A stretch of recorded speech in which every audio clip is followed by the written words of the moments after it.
Hi, hello friends, welcome to the channel. In today's session, we'll be seeing process planning and cost estimation unit 2, that is process planning activities MCQs. Question number 1.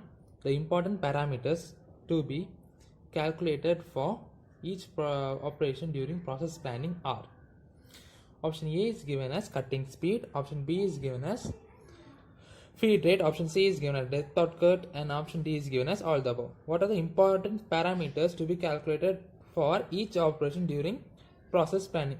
While you are planning a process, that is planning a process, what are the important parameters to be calculated? What are the important terms to be seen? That is, what are the important parameters to be calculated?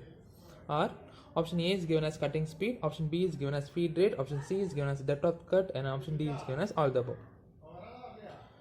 I'm going with option number D, all the above, because cutting speed, feed rate, and depth of cut all are being calculated while determining the process planning. I'm going with option number D, all the above.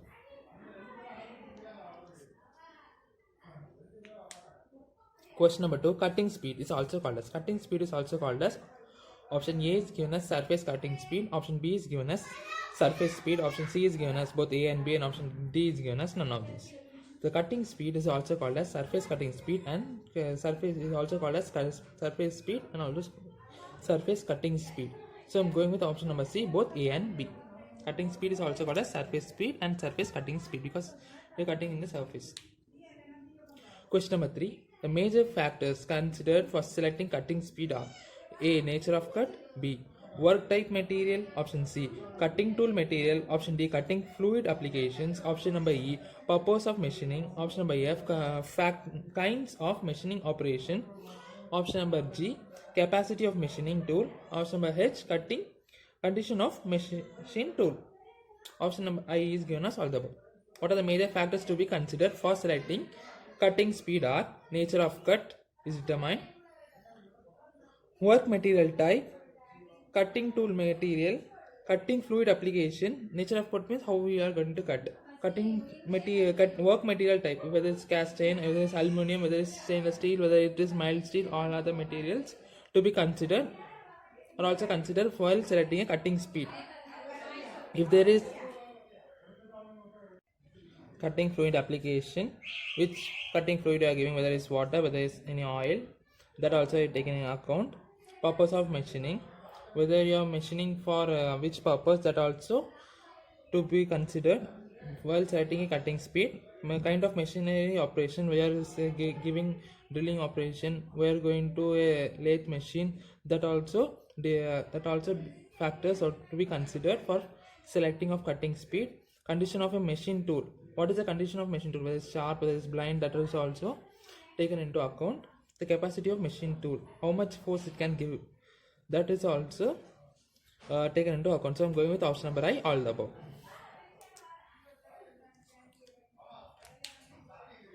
Question number 4. The speed at which the cutting tool penetrates the workpiece is: option A, feed rate, option B is given as depth of cut, option C is given as cutting speed, and option D is given as both A and C. The speed at which the cutting tool penetrates the workpiece is: option A, feed rate. I'm going with option number A, feed rate. The feed rate is the speed at which cutting tool penetrates the workpiece. Some of you might thinking the cutting speed and the feed rate are the same, but they are literally different. The correct definition here is feed rate. Correct answer is here, feed rate. The speed at which cutting tool penetrates the workpiece is feed rate. In feed rate, will be taking displacement, and cutting speed won't be taking displacement, but the speed at which the cutting tool penetrates the workpiece. If the question is all like this, then you have to go with the option feed rate. Question number 5. The dash is the thickness of the layer of metal removed in one cut or pass, measured in a direction perpendicular to the machine surface. Option A is given as feed rate, option B is given as depth of cut. That is the thickness of layer of metal removed in one cut. While passing in a workpiece, if you are going to pass, if this is a workpiece, I am going to pass my cutting tool. How much layer of thickness, how much thickness material depth, how much depth it cuts in one pass, that is the question asked. That is, option A is feed rate is given, option B is depth of cut is given as option. I'm going with option number B, depth of cut. This is the answer for this question. Depth of cut is the thickness of layer of metal to be removed in one cut or pass measured in a direction perpendicular to the machine surface. Question number 6. The main purpose of any holding devices is to position and hold a workpiece in a precise location while the manufacturing operation is being performed. Option number A is given as true, option number B is given as false. The main purpose of a work holding device is to position and hold a workpiece in a precise location while the manufacturing operation is being performed. While a manufacturing operation is being performed, there is a lot of chances of the workpiece to be moved away from the precise location because due to extensive vibrations and forces applied, the whole if there is not tight catching of the workpiece, then the workpiece moves away from its desired location. For that purpose, we will be using work holding devices. Its main purpose is to hold the workpiece in its position, precise location while manufacturing operation is being performed. So I'm going with option number A, true. Question number 7. The types of work holding devices are: option number A is given as general work holding devices, option number B is given as specialized work holding devices, option number C is given as both A and B. The work holding devices are of two types. One is general work holding devices, option number B is specialized work holding devices. These are the two options, two types of work holding devices. So I'm going with option number C, both A and B.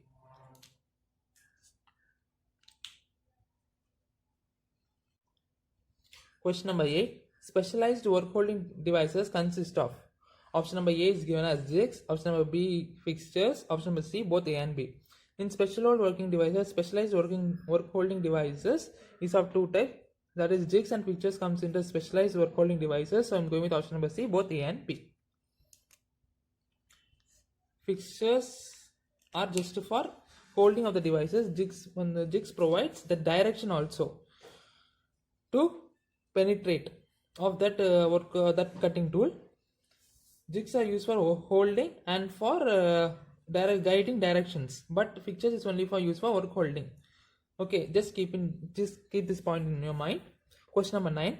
Dash is a work holding device which locates and holds a workpiece for a specific operation provided with tool guiding elements. Yeah, tool guiding elements is given. It's a work holding device which locates and holds a workpiece for a specific operation and provided with tool guiding elements. I told you jigs also provides direction guidance, so I'm going with option number A, jig. Question number 10. Dash is a work holding device which only holds and position the workpiece. Only holds and keep the workpiece in position. Option A is given as jig, option B is given as fixture, option number C is given as both A and B. I told you jigs gives position control and direction control, but fixtures just give only position control. So I'm going with option number B, fixture. Question number 11. The basic elements of jigs and fixtures are: what are the basic elements of jigs and fixtures? Option A, clamping elements, option B, locating elements, option number C, tool guiding and setting elements, option number D, all the above. What are the basic elements of both jigs and fixtures are? Clamping elements, yeah, definitely for work holding a device you need clamping elements. Option number B, locating elements. Yeah, for direction location and holding in at a precise point, you need location elements. So option number B is also right. Option number C, tool guiding and setting elements. Yeah, definitely for direction control in jig, you need tool guiding and setting elements. So I'm going with option number D, all the above.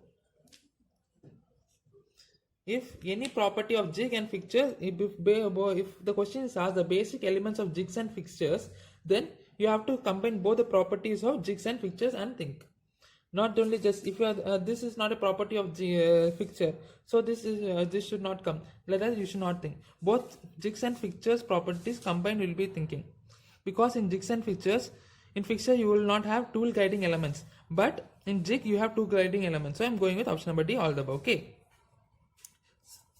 Question number 12. What are the types of jigs available? There are drill jigs, boring jigs. Only two jigs available in our day-to-day life. That is, one is drill jig and other one is a boring jig. So option A is given as drill jig. Option number B is given as boring jig. So boring jigs. So I'm going with option number C, both.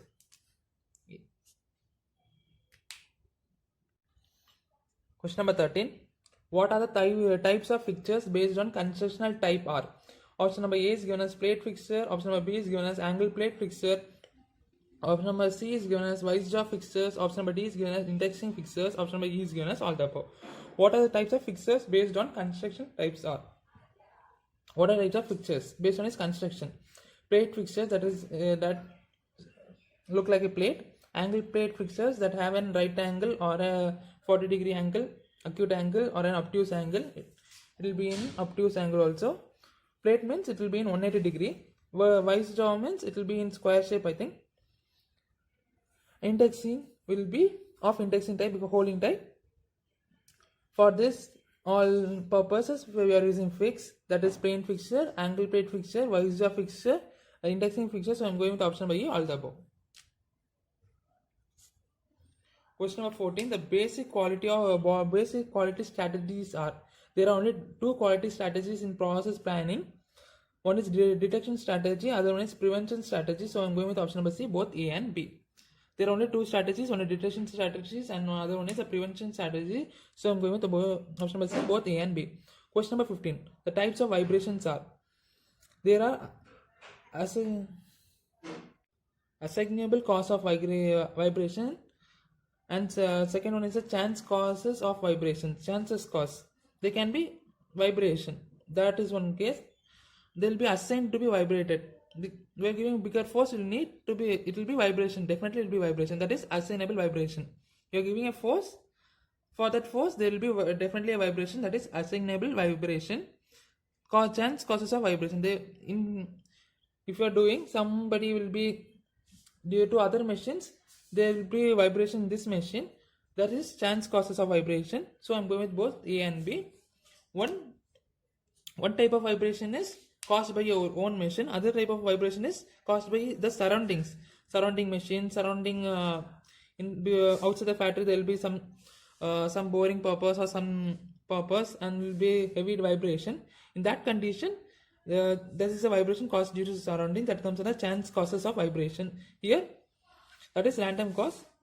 This is assignable cause of vibration. It will be caused by your own machine. These are the two types of vibration. Hope you like this video, guys. Thanks for watching. Please share with your friends.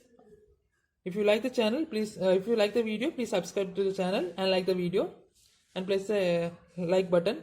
If you have any doubts, please write in the comment section. Thanks for watching, guys. Bye.